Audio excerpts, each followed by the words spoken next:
Let's start with what it means to get curious.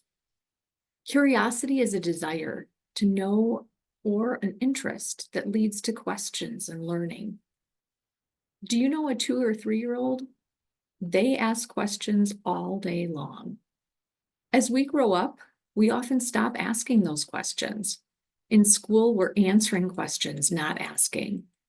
Not knowing an answer makes us feel less than, and so our curiosity can decrease. As you think about your future, ask questions, listen, try things or attend things that might be of interest to you. Don't be afraid to ask for help. Admit you don't know something. Give yourself the space to think about the future and be present. We have so many regular interruptions. Turn them off and truly focus. We're going to do an activity now that helps you get curious. For this activity, you're going to need the sticky notes and the Make Your Thinking Visible sheet that is provided.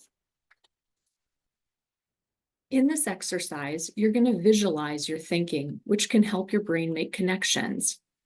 Using the sticky notes, identify 5 things that you want to learn, putting one thing on each sticky note. It doesn't have to be related to school. So maybe you want to learn how to play the guitar, make cheesecake, learn more about the political system. Whatever it is, think of 5 things you're interested in. I'm going to start a timer and I'll give you 2 minutes. After that time, we'll move forward. Let's get started.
Okay, now you should have 5 items on your 5 sticky notes.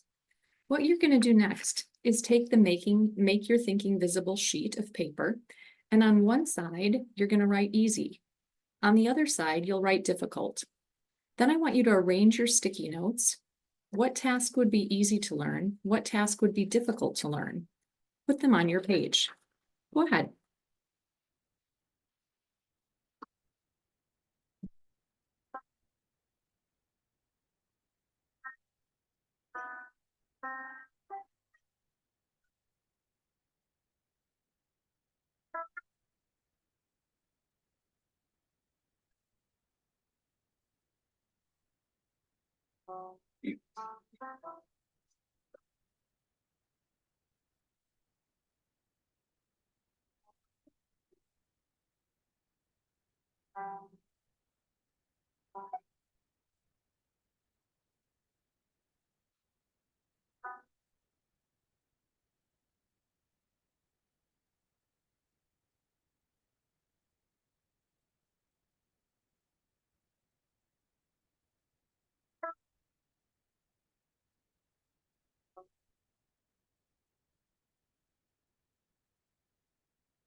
Okay, look at your map. I encourage you to take a picture of this so you don't forget it. Does it reveal anything to you? Does it tell you anything? Next, I want you to remove your sticky notes. And instead of having easy and difficult, on the one side, I want you to write, I can do it by myself. On the other side, I want you to write, requires others. Once you've written that, take your sticky notes and put them on that continuum. What is something you can do by yourself? What requires others? Go on ahead.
Okay, stop.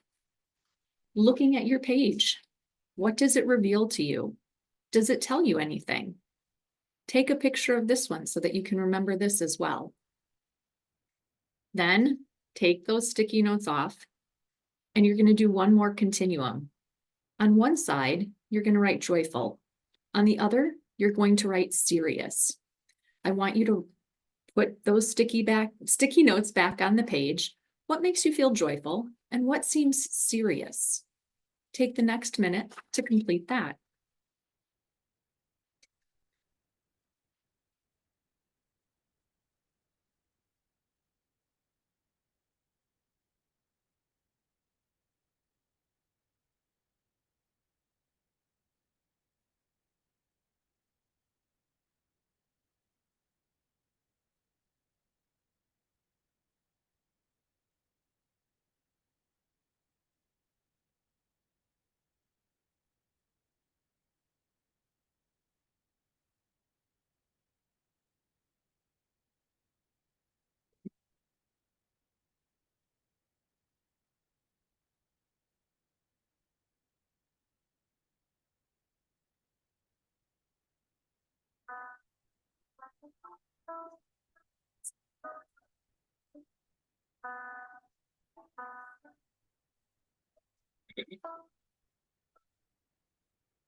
Okay, so you should have your final continuum with those arrangements.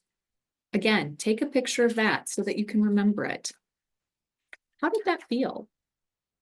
Do you see anything on the joyful and serious activity?